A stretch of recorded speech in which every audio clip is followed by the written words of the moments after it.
மாணவ கண்மணிகள் அனைவருக்கும் ஏன் இனிய காலை வணக்கங்கள். மாணவ கண்மணிகள் அனைவரும் நலமாக உள்ளீர்களா? மாணவ கண்மணிகள் தங்களுடைய வழிபாட்டினை கூறிவிட்டீர்களா?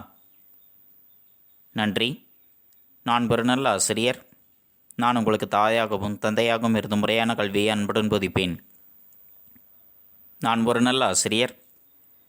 நான் உங்களுக்கு தாயாகவும் தந்தையாகவும் இருந்து முறையான கல்வியை அன்புடன் போதிப்பேன். நான் ஒரு நல்ல ஆசிரியர். நான் உங்களுக்கு தாயாகவும் தந்தையாகவும் இருந்து முறையான கல்வியை அன்புடன் போதிப்பேன். அனைவருக்கும் என் இனிய காலை வணக்கங்கள். மாணவ கண்மணிகளே, நாம் நேற்று பார்த்த பாடப்பகுதியானது கோணக்காத்துப்பாட்டு என்ற நாட்டுப்புற பாடலை பற்றி பார்த்தோம். புயல் காற்றானது வீசும் பொழுது அதனால் ஏற்படக்கூடிய சேதங்களை பற்றி அப்பாடலில் வெங்கம்பூர் சாமிநாதன் என்பவர் தெளிவுற விளக்கியிருந்தார். திரண்டு எழுந்த மேகங்களால் உருவான காற்றானது வேகமாக அடித்ததினால் பெரிய வீடுகளினுடைய கூரைகள் அனைத்தும் மொத்தமாக பிரிந்து சரிந்து விட்டது. வாங்கல் என்ற ஊரில் வைக்கப்பட்டிருக்கக்கூடிய தென்னம்பிள்ளைகள் அனைத்தும் வீணாகிவிட்டன. அழிவில்லாத காங்கேய நாட்டினுடைய மேட்டுப் பகுதிகளில் வளர்ந்திருந்த பருத்தி செடிகள் அனைத்தும் சிதைந்து விட்டன. அழகிய சுவர்களை உடைய மாடி வீடுகள் அடியோடு விழுந்து விட்டன. ஆடவர் தம் மனைவி பிள்ளைகளுடன் கூகு என்று அலறியபடியே ஓடுகின்றார்கள். தொண்டைமான் நாட்டில் சிறப்பாக வைக்கப்பட்டிருக்கூடிய மரங்கள் அனைத்தும் சின்னாபின்னமாக ஒடிந்து விழுந்தன. கடலில் விரைந்து வந்த கப்பல் யமனை போல வந்த பெருமழையினாலும் சுழல் காற்றினாலும் கவிழ்ந்து விட்டது. ஆற்காடு முதல் மைசூர் வரை வீசிய புயலால் சாலைகளில் சென்ற மக்கள் தடுமாறி தவித்தனர். தெத்துக்காடு, காளப்பநாயக்கன்பட்டி ஆகிய பகுதிகளில் ஏராளமான ஆடு மாடுகள் இறந்துவிட்டன. சித்தர்கள் வாழும் கொல்லிமலையை சுற்றியுள்ள பகுதிகளிலும் புயல் காற்று சுழன்று அடித்து விட்டது. இத்தகைய அழிவுகளிலிருந்து எங்களை எப்படியேனும் காப்பாற்ற வேண்டும் என்று முருகப்பெருமானிடம் வேண்டுவதாக இப்பாடலை வெங்கம்பூர் சாமிநாதன் அவர்கள் நமக்கு வழங்கியிருக்கின்றார். காற்றானது தென்றல் காற்றாக வீசியது என்றால் இனிமையாக இன்பமாக இருக்கும். அதே புயல் காற்றாக சுழன்று அடிக்கின்றது என்றால் அதனை நம்மால் எதிர்கொள்ள முடியாது. பல விளைவுகளை அது ஏற்படுத்திவிடும். அதனைத்தான் இப்பாடலின் வாயிலாக அவர் விளக்கியிருந்தார். மாணவ கண்மணிகளுக்கு நன்கு புரிந்திருக்கும் என எண்ணுகின்றேன். இப்பொழுது அதிலிருந்து ஒரு சில வினாக்களை கேட்கலாமா? எந்த ஊரில் வைக்கப்பட்டிருக்கக்கூடிய தென்னம்பிள்ளைகள் புயல் காற்றினால் வீணாகிவிட்டன? எந்த ஊரில் வைக்கப்பட்டிருக்கக்கூடிய தென்னம்பிள்ளைகள் புயல் காற்றினால் வீணாகிவிட்டன? வாங்கல் என்ற ஊரில். புயல் காற்றினால் தொண்டைமான் நாட்டில் ஏற்பட்ட அழிவு என்ன? புயல் காற்றின் காரணமாக தொண்டைமான் நாட்டில் ஏற்பட்ட அழிவு, அங்கு வைக்கப்பட்டிருக்கக்கூடிய மரங்கள் அனைத்தும் சின்னாபின்னமாக ஒடிந்து விழுந்து விட்டன. எந்தெந்த பகுதிகளில் ஏராளமான ஆடு மாடுகள் இறந்து விட்டன? எந்தெந்த பகுதிகளில் ஏராளமான ஆடு மாடுகள் இறந்து விட்டன? தெத்துக்காடு, காளப்பநாயக்கன்பட்டி. இத்தகைய இடர்களிலிருந்து எங்களை தடுத்து காப்பாற்ற வேண்டும் என்று யாரிடம் முறையிடுகின்றார்? புயல் காற்றினால் ஏற்படக்கூடிய இடர்களிலிருந்து எங்களை தடுத்து எங்களை காப்பாயாக என்று யாரிடம் வேண்டுகின்றார்? முருகப்பெருமானிடம். நன்றி. இன்று நாம் பார்க்கக்கூடியது நிலம் பொது. நிலம் பொது. நிலமானது அனைவருக்குமே பொதுவானது. தனியொரு மனிதருக்கு என்று இல்லாமல் அனைவருக்குமே பொதுவானது நிலம் என்பது. அத்தகைய பொதுவான நிலத்தினை தனி ஒரு மனிதனால் பிரித்தெடுக்க என்பது இயலாது. அதிலும் குறிப்பாக பழங்குடி மக்கள் இயற்கையோடு இணைந்த வாழ்வை வாழ்பவர்கள். இயற்கைக்கும் அவர்களுக்கும் மிகவும் நெருங்கிய தொடர்பானது இருக்கின்றது. அவர்களினுடைய இயற்கையை போற்றி பின்பற்றக்கூடிய அந்த உணர்வினை நாம் இந்த பாடத்தின் வாயிலாக உணர்ந்து கொள்கின்றோம். எவ்வாறு அவர்கள் இயற்கையை போற்றி உணர்கின்றார்கள், அவர்களுடைய இயற்கையை போற்றக்கூடிய உணர்வு என்ன, எதன் காரணமாக அவர்கள் இயற்கையை போற்றுகின்றார்கள், இயற்கையை எவ்வாறு அவர்கள் உருவகித்து கொள்கின்றார்கள் என்பதை பற்றித்தான் இந்த பாடத்தின் வாயிலாக நாம் அறிந்து கொள்ள இருக்கின்றோம். நில வளத்தை பாதுகாப்பதற்கு அவர்கள் என்னென்ன முயற்சிகளை மேற்கொள்கின்றார்கள் என்பதை பற்றித்தான் இந்த பாடத்தின் வாயிலாக நாம் அறிந்து கொள்ள இருக்கின்றோம். பாடப்பகுதிக்குள் செல்லலாமா மாணவர்களே? நன்றி. மாணவ கண்மணிகளை, நிலம் பொது. நிலம் என்பது பொதுவானது. யாருக்கு பொதுவானது? அனைவருக்குமே பொதுவானது. அனைவருக்குமே பொதுவானது தான் நிலம் என்பது. தனியொரு மனிதனுக்கு என்று சொல்ல முடியாது. இவ்வுலகில் உள்ள ஐம்பூதங்களும் நிலம், நீர், நெருப்பு, காற்று, வானம் இவை ஐந்துமே அனைவருக்குமே பொதுவானது. தனி ஒருவருக்கு என்று அதில் பிரித்தெடுப்பது என்பது இயலாத ஒன்று. அத்தகைய கருத்தினை முன்வைக்கக்கூடியதாக இந்த பாடப்பகுதியானது அமைந்திருக்கின்றது. அமெரிக்காவில் இருக்கக்கூடிய பூஜெட் சவுண்ட் என்ற இடத்தை சுற்றி வாழ்ந்தவர்கள்தான் சுகுவாமிஸ் பழங்குடியினர்கள். அமெரிக்காவில் இருக்கக்கூடிய பூஜெட் சவுண்ட் என்ற இடத்தை சுற்றி வாழ்பவர்கள் சுகுவாமிஸ் என்ற பழங்குடியினர்கள். அவர்களினுடைய தலைவராக விளங்கியவர்தான் சியாட்டல் என்பவர். படத்தில் நீங்கள் காண்பவர்தான் சியாட்டல். இவர் அந்த சுகுவாமிஸ் பழங்குடியினரினுடைய தலைவராக விளங்கியவர். அவர் அப்பகுதியில் இருக்கக்கூடிய இயற்கை வளங்களானது சிதையாமல் காக்கப்பட வேண்டும் என்பதனை வலியுறுத்தி அமெரிக்க குடியரசுத் தலைவருக்கு ஒரு கடிதம் ஒன்றை எழுதியிருக்கின்றார்.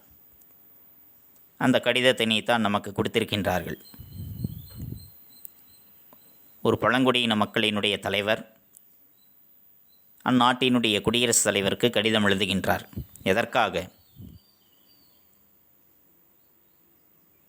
தங்களுக்கு ஏராளமான பொருள்கள் தேவை, சலுகைகள் தேவை என்பதை வலியுறுத்தி எழுதுவதற்காகவா? இல்லை. இயற்கை வளங்களானது சிதையாமல் காக்கப்பட வேண்டும், அவை அழிக்கப்படக்கூடாது என்ற காரணத்திற்காக ஒரு கடிதத்தை எழுதியிருக்கின்றார். அந்த கடிதத்தை தான் நமக்கு பாடப்பகுதியாக கொடுத்திருக்கின்றார்கள். அக்கடிதத்தில் எவற்றினை வழங்கியிருக்கின்றார் என்று பார்ப்போம். மேதகு குடியரசுத் தலைவர் அவர்களுக்கு, நம்முடைய நாட்டினுடைய குடியரசுத் தலைவர் யார்? ராம்நாத் கோவிந்த் அவர்கள். நன்றி. இவர் அமெரிக்காவினுடைய குடியரசுத் தலைவருக்கு கடிதம் எழுதுகின்றார். இந்த பூமிக்கு அணுக்கமாக உள்ள வானத்தை எப்படி வாங்கவோ விற்கவோ முடியும்? இந்த பூமிக்கு அணுக்கமாக உள்ள வானத்தை, இந்த பூமிக்கு மிகவும் நெருக்கமாக இருக்கக்கூடிய வானத்தினை எப்படி உங்களால் வாங்கவோ விற்கவோ முடியும்? இந்த பூமிக்கு மிகவும் நெருக்கமாக இருக்கக்கூடிய வானத்தினை உங்களால் வாங்க முடியுமா அல்லது விற்க முடியுமா? முடியுமா? முடியாது. இவ்வாறு செய்ய வேண்டுமென்ற எண்ணமே வேடிக்கையாக தோன்றுகிறதே. அப்படி செய்ய வேண்டும். இந்த பூமிக்கு மிகவும் நெருக்கமாக இருக்கக்கூடிய வானத்தினை இவ்வளவு தொலைவிலிருந்து இவ்வளவு தொலைவு வரைக்கும் அதனை நாம் வாங்க வேண்டும். இது நமக்கு உரியது, நம்முடைய இடத்திற்குரியது என்று நாம் அதனை விலை கொடுத்து வாங்க முடியுமா? அல்லது இதனை நீங்கள் வைத்து கொள்ளுங்கள் என்று நாம் பிறருக்கு விற்பனை செய்ய முடியுமா? அப்படி செய்ய வேண்டும் என்ற எண்ணமே வேடிக்கையாகத்தான் இருக்கும். அவ்வாறு நாம் கூறினோம் என்றால் நம்மை வித்தியாசமாக பார்ப்பார்கள். காற்றினுடைய தூய்மையும் நீரினுடைய உயர்வும் யாருக்கும் சொந்தமானவை அல்ல. காற்றினுடைய தூய்மையும் நீரின் உயர்வும், காற்று தூய்மையான காற்றாக கிடைக்கின்றதென்றால் அது யாருக்கும் சொந்தமானதில்லை. அதேபோல தண்ணீர், இவை இரண்டும் யாருக்கும் சொந்தமானது என்பது கிடையாது, அனைவருக்கும் பொதுவானது. இது எனக்கு மட்டும்தான் உரிமையானது என்று யாரும் உரிமை கொண்டாட முடியாது. எவற்றினை? காற்றையும் நீரையும். அப்படி இருக்கும் பொழுது நீங்கள் அவற்றை எவ்வாறு விலை கொடுத்து வாங்க முடியும்? இது யாருக்குமே உரிமை இல்லாதது, யாருக்கும் உரிமை இல்லாத ஒன்று. எது? காற்று, நீர், நிலம், இவை யாருக்குமே சொந்தமில்லாதது, அனைவருக்கும் பொதுவானது. அவ்வாறு இருக்கும் பொழுது அவற்றினை நீங்கள் எப்படி விலை கொடுத்து வாங்க முடியும் என்று கேட்கின்றார். அனைவருக்கும் பொதுவானது தானே காற்று, நீர், வானம் என்பது. தனியொரு மனிதனுக்கு மட்டும்தானா? இல்லை அல்லவா? அனைவருக்கும் பொதுவானது தானே மாணவர்களே. அவ்வாறு இருக்கும் பொழுது அதனை எப்படி நீங்கள் விலை கொடுத்து வாங்க முடியும் என்று கேள்வி கேட்கின்றார். இந்த பூமியினுடைய ஒவ்வொரு துகளும் என் மக்களுக்கு புனிதமானது. இந்த பூமியில் இருக்கக்கூடிய ஒவ்வொரு துகள்களும், ஒவ்வொரு சிறு சிறு துகள்கள் கூட என்னுடைய மக்களுக்கு மிகவும் புனிதமான ஒன்று. அதிலும் மின்னும் ஒளியை உடைய ஒவ்வொரு ஊசியிலையும் எல்லா கடற்கரைகளும், கருமரங்களில் தவழக்கூடிய பனித்துளிகளும், இன்னிசை எழுப்பித் திரிகின்ற பூச்சி வகைகளும் எம் மக்களினுடைய நினைவிலும் வாழ்விலும் மிகவும் புனிதமானவை. இது பழங்குடியின மக்களுக்கே உரியதாக இருக்கக்கூடியது. ஏனென்றால் அவர்கள்தான் காடுகளில் வசிக்கின்றார்கள், இயற்கையை ரசித்து வாழ்கின்றார்கள், இயற்கையோடு இணைந்து இயற்கையினுடைய இன்பங்களை கண்டு அனுபவிக்கின்றார்கள். அதனால்தான் சொல்கின்றார், மின்னும் ஒளியை உடைய ஒவ்வொரு ஊசியிலையும், மின்னக்கூடிய ஒளியை உடைய ஒவ்வொரு ஊசியிலையும் எல்லா கடற்கரைகளும், அனைத்து கடற்கரைகளும், கருமரங்களின் மீது தவழக்கூடிய குட்டி குட்டி பனித்துளிகளும், இன்னிசை எழுப்பித் திரிகின்ற பல்வேறு வகையான இன்னிசைகளை எழுப்பித் திரிகின்ற பூச்சி வகைகள், இவை அனைத்துமே என் மக்களினுடைய நினைவிலும் வாழ்விலும் மிகவும் புனிதமானவையாக இருப்பவை. எவை? ஊசி இலைகள், கடற்கரைகள், பனித்துளிகள், பூச்சி வகைகள். இவை அனைத்தும் யாருடைய மக்களின்? பழங்குடியின மக்களினுடைய வாழ்விலும் நினைவிலும் மிகவும் புனிதமானவையாக இருக்கின்றன. பாலூரும் மரத்திலிருந்து ஒழுகும் திரவம் கூட செவ்விந்தியர்களினுடைய நினைவுகளை சுமந்து நிற்கின்றது. பாலூறுகின்ற மரங்கள், அந்த மரங்களிலிருந்து ஒழுகக்கூடிய அந்த திரவம் கூட யாருடைய நினைவை சுமந்து நிற்கின்றதாம்? செவ்விந்தியர்களினுடைய நினைவுகளை சுமந்து நிற்கின்றது. நாங்கள் இயற்கையோடு இணைந்து வாழுகின்றோம். இயற்கை தருகின்ற இன்ப துன்பங்களை அனுபவித்து நாங்கள் வாழுகின்றோம். அதனால் இங்குள்ள ஒவ்வொரு மரங்களுமே எங்களுடைய நினைவுகளை சுமந்து வாழ்கின்றன. இங்கு இருக்கக்கூடிய ஊசி இலைகள், கடற்கரைகள், மரங்களில் தவழுகின்ற பனித்துளிகள், இன்னிசை எழுப்புகின்ற பூச்சி வகைகள், இவை அனைத்துமே என் மக்களினுடைய நினைவிலும் வாழ்விலும் மிகவும் புனிதமானவையாக இருக்கின்றன. எங்களுடைய நினைவுகளை இவை சுமந்து நிற்கின்றன என்று குறிப்பிட்டிருக்கின்றார்.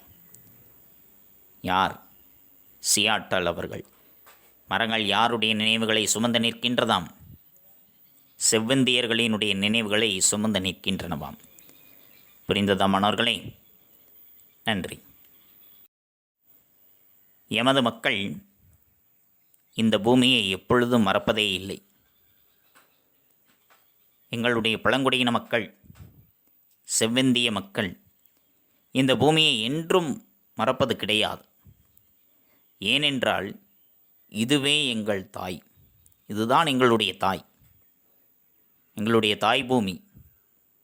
நாங்கள் பிறந்தது இதிலிருந்து தான் பிறந்திருக்கின்றோம். நாங்கள் இந்த மண்ணுக்கு உரியவர்கள். நாங்கள் யார்? இந்த மண்ணுக்கு உரியவர்கள்.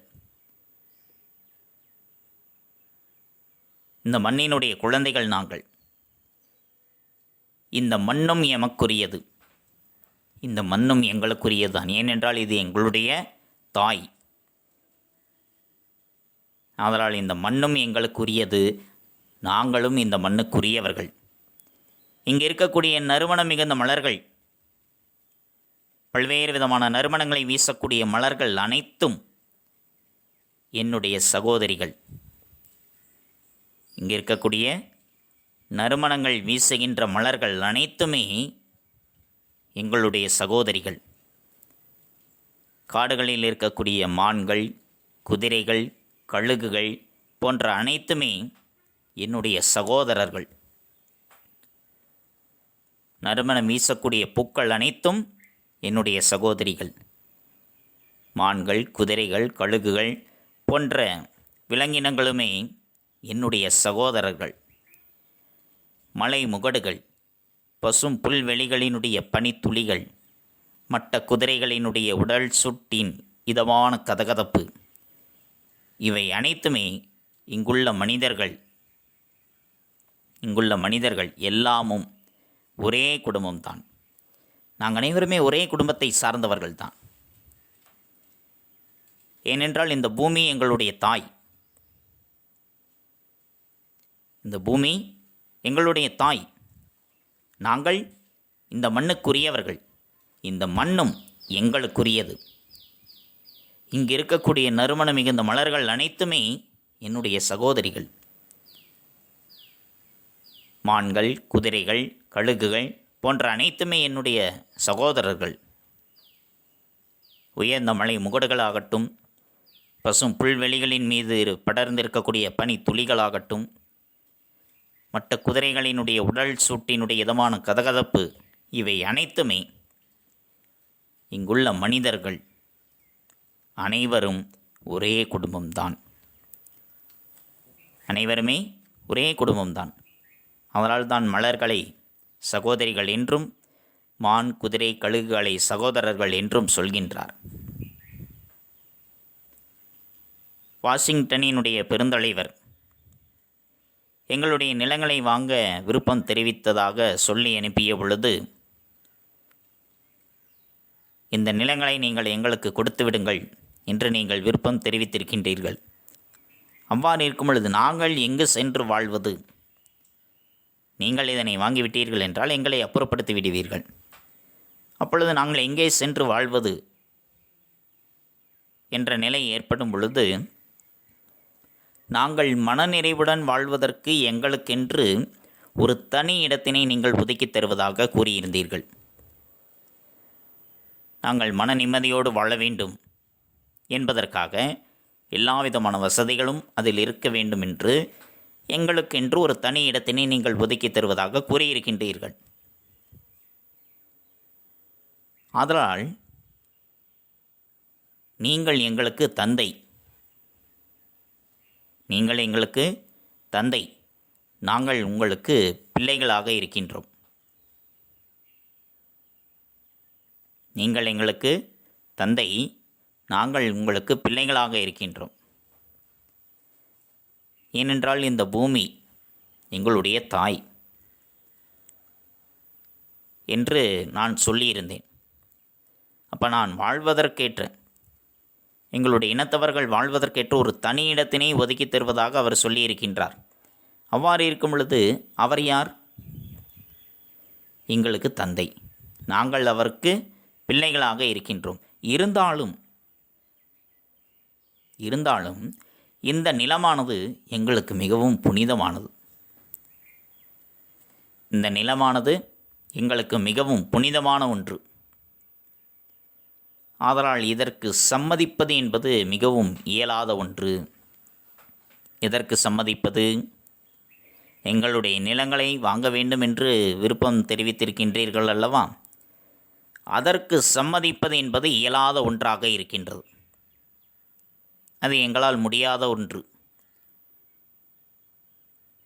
இந்த நிலையில் எங்களுடைய நிலத்தை வாங்கக்கூடிய உங்களுடைய திட்டத்தை பற்றி நாங்கள் சிந்திக்கின்றோம். எதற்காக வாங்குகின்றீர்கள்? என்ன காரணத்திற்காக நீங்கள் வாங்கப் போகின்றீர்கள் என்பதை பற்றி நாங்கள் சிந்திக்கின்றோம்.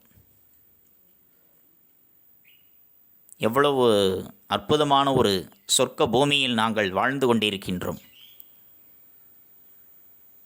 எங்களை சுற்றிலும் எங்கு பார்த்தாலும் மரம் செடி கொடிகள்தான், உயர் நோங்கிய மலைகள்தான். அவ்வாறு இருக்கும் பொழுது அந்த சொர்க்க பூமியை உங்களுக்கு தந்துவிட்டு நாங்கள் வாழ்வதற்கு ஒரு தனி இடத்தை நீங்கள் தருகின்றோம் என்று சொல்கின்றீர்கள்.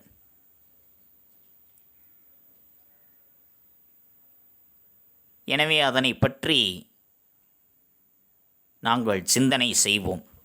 உங்களுடைய திட்டம் என்ன என்பதை பற்றி நாங்கள் சிந்தித்து அதன் பிறகு முடிவெடுக்கின்றோம் என்று குறிப்பிட்டிருக்கின்றார்.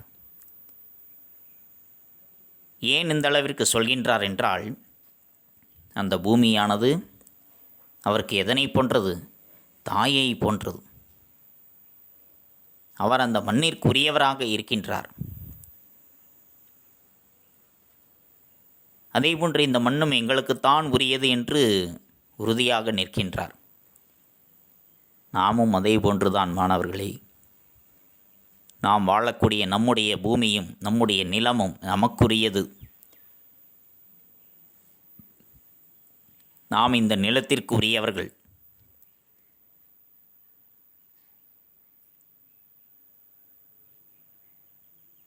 நாம் இந்த நிலத்திற்குரியவர்கள். இதனை நாம் மற்றவர்களுக்கு விற்பனை செய்கின்றோம் என்றால், நமக்குரியதாக இருக்கக்கூடிய நம்முடைய நிலத்தினை, நம்முடைய தாய் மண்ணை பிறருக்கு விற்பதாக இருக்கும். எந்த அளவிற்கு வருத்தத்தோடு அவர் அதனை தெரிவித்திருக்கின்றார் என்பதை பாருங்கள். இயற்கை வளம் நிறைந்ததாக இருக்கின்றது அந்த காடுகளானது. அதனை அவர்களுக்கு கொடுத்துவிட்டால் அந்த காட்டை அழித்து ஒரு நகரத்தை கூட உருவாக்கி விடுவார்கள். அவ்வாறு இருக்கக்கூடாது என்பதை வலியுறுத்தும் விதமாகத்தான் அவர் அக்கடிதத்தை எழுதியிருக்கின்றார். நம்முடைய பகுதிகளிலும் பல காடுகளானது அழிக்கப்பட்டு கொண்டே இருக்கின்றது. அவை நகரமாக மாறுவதற்கான முயற்சிகளை மேற்கொண்டு வருகின்றார்கள். இயன்றவரை அவற்றினை தடுத்து காடுகள் நகரமானால் நம்முடைய வாழ்க்கை நரகமாகிவிடும் என்பதை உணர்த்த வேண்டும். புரிந்ததா மாணவர்களே? நன்றி. ஏரிகளில் பிரதிபலிக்கும் நினைவு எச்சங்கள் எம் மக்களின் வாழ்வியல் நிகழ்வுகளை நினைவு கூர்பவை.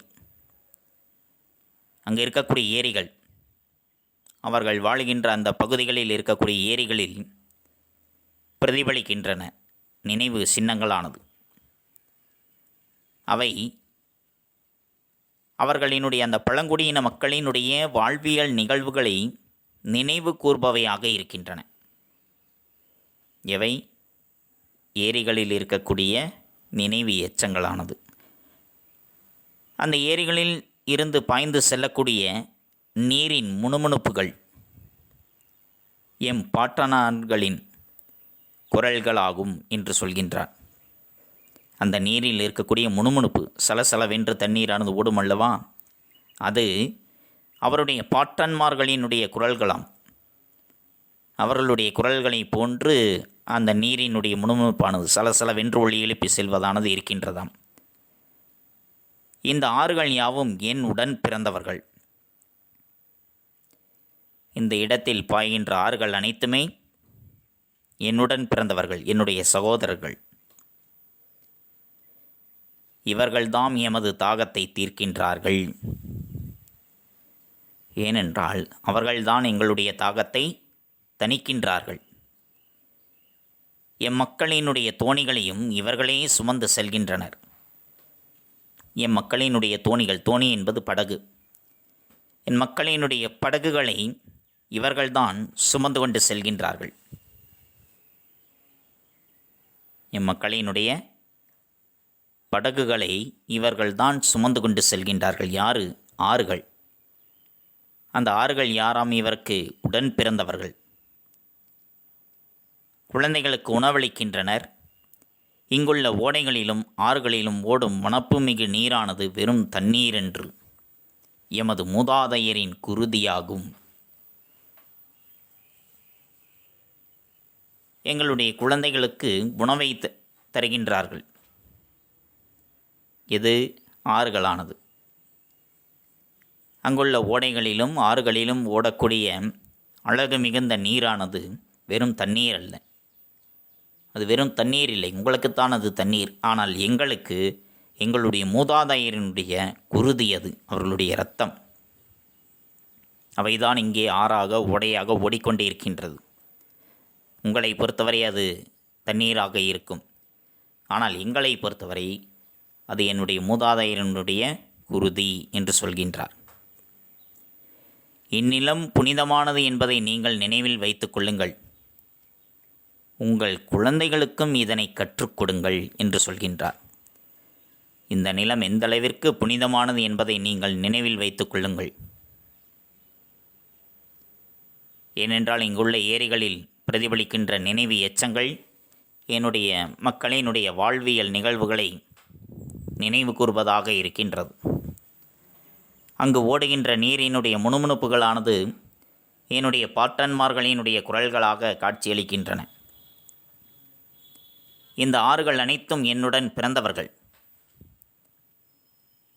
இவர்கள்தான் எங்களுடைய தாகத்தை தீர்க்கின்றார்கள். என் மக்களினுடைய படகுகளை இவர்கள்தான் சுமந்து செல்கின்றனர். என் குழந்தைகளுக்கு உணவளிக்கின்றார்கள். இங்குள்ள ஓடைகளிலும் ஆறுகளிலும் ஓடுகின்ற அழகுமிகு நீரானது வெறும் தண்ணீர் அல்ல, எங்களுடைய மூதாதையரினுடைய இரத்தம். ஆகவே இந்த நிலம் எவ்வளவு புனிதமானது என்பதை நீங்கள் சற்று நினைவில் வைத்துக் கொள்ளுங்கள். இதனை உங்களுடைய குழந்தைகளுக்கும் கற்றுக்கொள்ளுங்கள். அடுத்த தலைமுறையினருக்கும் இதனை நீங்கள் உணர்த்துங்கள் என்று சொல்கின்றார்.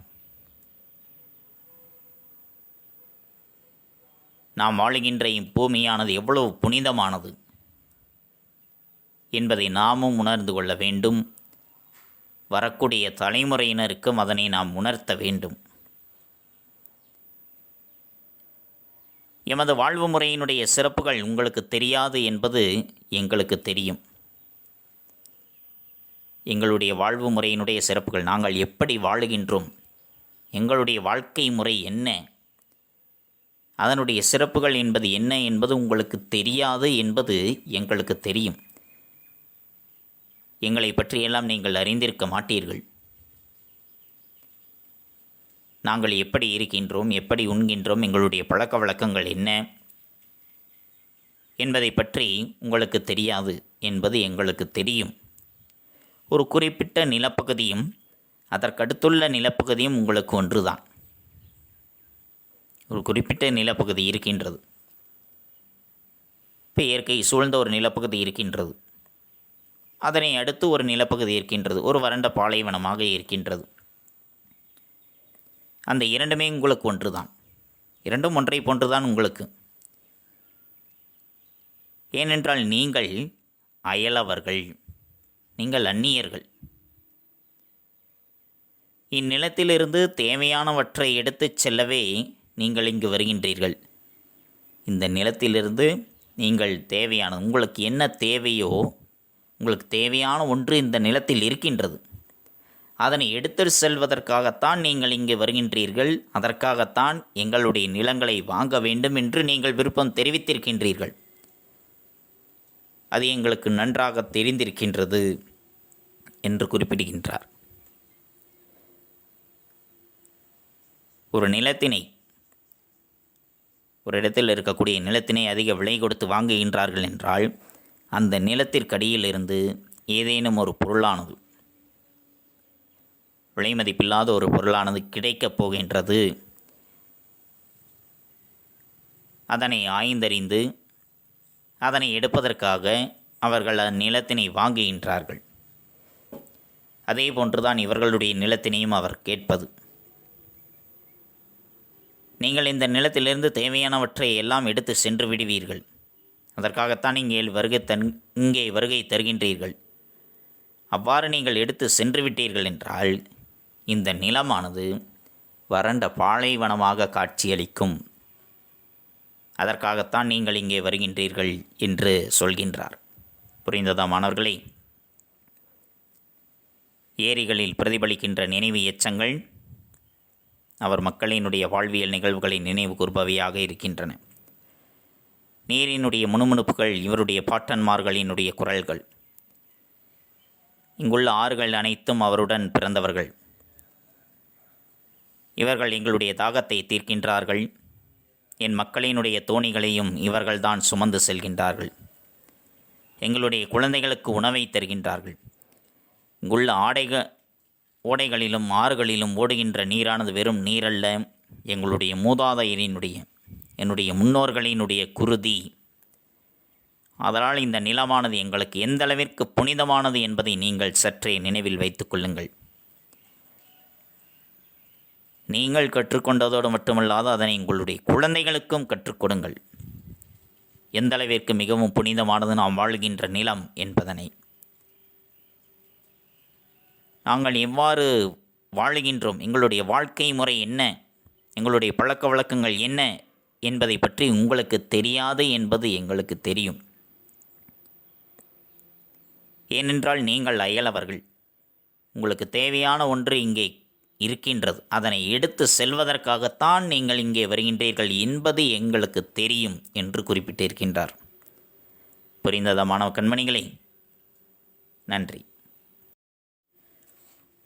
மாணவ கண்மணிகளை, அடுத்து நாம் காண்பது வீட்டுப்பாடம். குருவினா. முதல் குருவினா, விலை கொடுத்து வாங்க இயலாதவை என சியாட்டல் கூறுவனையாவை. விலை கொடுத்து வாங்க இயலாதவை எனச் சியாட்டல் கூறுவனையாவை. காற்றின் தூய்மையும் நீரின் உயர்வும் யாருக்கும் சொந்தமானவை. எனவே இவற்றை விலை கொடுத்து வாங்க இயலாது என சியாட்டல் கூறுகிறார். 2. நிலத்திற்கும் செவ்விந்தியர்களுக்கும் உள்ள உறவு யாது? நிலத்திற்கும் செவ்விந்தியர்களுக்கும் உள்ள உறவு முறை. நிலம் செவ்விந்தியர்களுக்கு உரியது. நிலமே செவ்விந்தியர்களுக்கு தாய். இதுவே நிலத்திற்கும் செவ்விந்தியர்களுக்கும் உள்ள உறவாகும். எதை தம்மால் ஏற்றுக்கொள்ள முடியவில்லை என சியாட்டல் கூறுகின்றார். எதை அவரால் ஏற்றுக்கொள்ள முடியவில்லை என்று. பூஜை சவுண்ட் என்னும் நிலப்பகுதியில் உள்ள எருமைகள் கொல்லப்படுவதையும், எங்கு பார்த்தாலும் மக்கள் நடமாட்டம் அதிகரிப்பதையும், தொன்மையான மலைகளை மறைத்து தொலைபேசி கம்பிகள் பெருகி வருவதையும் தம்மால் ஏற்றுக்கொள்ள முடியவில்லை என சியாட்டல் கூறுகிறார். இந்த 3 வினாக்கள் தான் வீட்டுப்பாடம். இதில் முதல் 2 வினாக்களை எழுதி கொள்ளுங்கள், 3ஐயும் படித்து கொள்ளுங்கள். எழுதுவது முதல் 2 வினாக்கள் மட்டும், படிப்பது 3மே. தங்களுடைய கையெழுத்து பயிற்சியை சற்று மேம்படுத்திக் கொள்ளுங்கள். நன்றி. மாணவ கண்மணிகளே, இதுகாரும் நாம் கண்டறிந்தது நிலம் பொது. நிலம் பொதுவானது. அமெரிக்காவினுடைய பூஜே சவுண்ட் என்ற இடத்தை சுற்றி வாழ்ந்த சுகுவாமிஸ் பழங்குடியினர், அவர்களினுடைய தலைவராக விளங்கிய சியாட்டல் அவர் அமெரிக்க குடியரசுத் தலைவருக்கு ஒரு கடிதம் எழுதியிருக்கின்றார். அதனுடைய ஒரு பகுதியை பற்றி கண்டறிந்தோம். பூமியின் மீது எந்த அளவிற்கு பற்றுள்ளவராக இருக்கின்றார் என்பதை அவருடைய கடிதத்தின் வாயிலாகவே நாம் உணர்ந்து கொண்டோம்.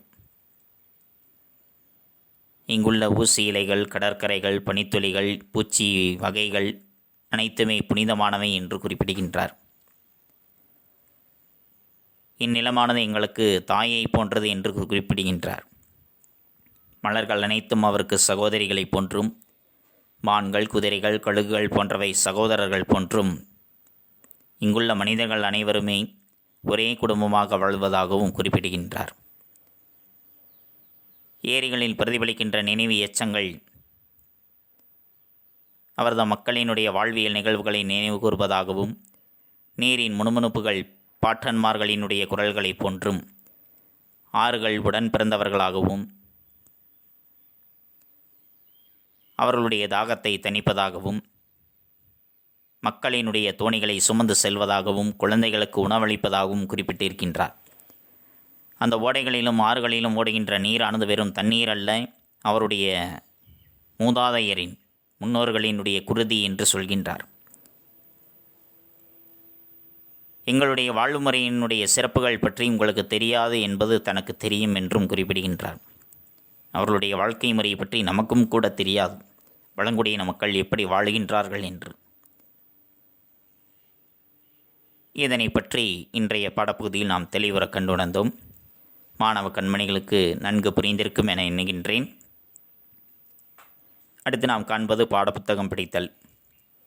பாடப்புத்தகம் படித்தல் பக்கம் எண் 30 மற்றும் 31. பக்கம் எண் 30 நிலம் பொது என்பதில் ஆரம்பித்து பக்கம் எண் 31 தேவதாரு மரத்திலிருந்து பறக்கும் இலைகளின் மனத்தையும் நுகர்வதை விரும்புபவர்கள் என்பது வரைக்கும் மாணவ கண்மணிகள் பாடப்புத்தகம் படித்தலாக எடுத்துக்கொண்டு படியுங்கள். எழுந்து நின்று உறக்க படியுங்கள். தங்களுடைய படித்தல் பயிற்சியினை சற்று மேம்படுத்திக் கொள்ளுங்கள். அடுத்து நாம் காண்பது வீட்டுப்பாடம். வீட்டுப்பாடம் பக்கம் எண் 33 குருவினா. 3 குருவினாக்கள். 3 குருவினாக்களையும் வீட்டுப்பாடமாக எடுத்துக்கொள்ளுங்கள். அதில் முதல் 2 எழுதி 3 படித்து கொள்ளுங்கள். எழுதுவது முதல் 2, படிப்பது 3. இதனை பற்றி முந்தைய பகுதியில் நாம் கண்டுணர்ந்தோம். தெளிவுற எழுதுங்கள். தங்களுடைய கையெழுத்து பயிற்சியும் சற்று மேம்படுத்திக் கொள்ளுங்கள். மீண்டும் அடுத்த பாட வேளையில் சந்திப்போம். நன்றி, வணக்கம்.